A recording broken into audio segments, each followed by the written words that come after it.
এ যেন ফুটবল নয়, wrestling match খেলল Argentina ও Colombia. কলম্বিয়ার সামনে মুখ থুবড়ে পড়ল মেসির আর্জেন্টিনা। 2026 বিশ্বকাপ বাছাই পর্বের ম্যাচে মুখোমুখি হয়েছিল আর্জেন্টিনা ও কলম্বিয়া। ঘরের মাঠে এদিন কলম্বিয়ার সামনে রীতিমতো মুখ থুবড়ে পড়েছে আলবিসেলেস্তারা।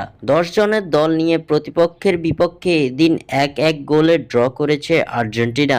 স্তাদিও মাস মনুমেন্টালে প্রথমার্ধেই কলম্বিয়ার কাছে ধরাশায়ী লিওনেল স্কালোনির শিষ্যরা। কলম্বিয়ার বিপক্ষে এদিন বল দখলে এগিয়ে থাকলেও আক্রমণে পিছিয়ে ছিল আলবিসেলেস্তারা। প্রতিপক্ষের জালে 10টি শট নিয়েছে আর্জেন্টিনা, যার মধ্যে 3টি শট ছিল লক্ষ্য বরাবর। বিপরীতে 5টি শট লক্ষ্যে রেখে 11টি শট নিয়েছে কলম্বিয়া। প্রথমার্ধের 24তম মিনিটে এগিয়ে যায় কলম্বিয়া। লুইস দিয়াজের নজরকাড়া এক গোলে লিড নেই কলম্বিয়া, যার ফলে 1-0 গোলে পিছিয়ে থেকে প্রথমার্ধের খেলা শেষ করে তিনবারের বিশ্ব চ্যাম্পিয়নরা। দ্বিতীয়ার্ধে সমতায় ফেরার আপ্রাণ চেষ্টা চালায় লিওনেল স্কালোনির শিষ্যরা, তবে একের পর এক গোল মিসের মহড়া দেয় তারা। তবে ম্যাচে আর্জেন্টিনা বড় ধাক্কা খায় 70তম মিনিটে। প্রতিপক্ষের খেলোয়াড়ের মাথায় লাথি দিয়ে লাল কার্ড দেখেন আর্জেন্টাইন মিডফিল্ডার এনজো ফার্নান্দেজ। 10 জনের দল নিয়ে হারের দিকে এগিয়ে যাওয়া আলবিসেলেস্তাদের উদ্ধার করল তরুণ উদীয়মান তারকা থিয়াগো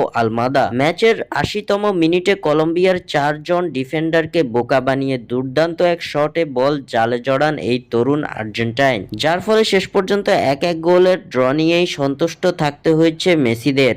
স্বাক্ষর থেকে সাদবিন ইসলাম।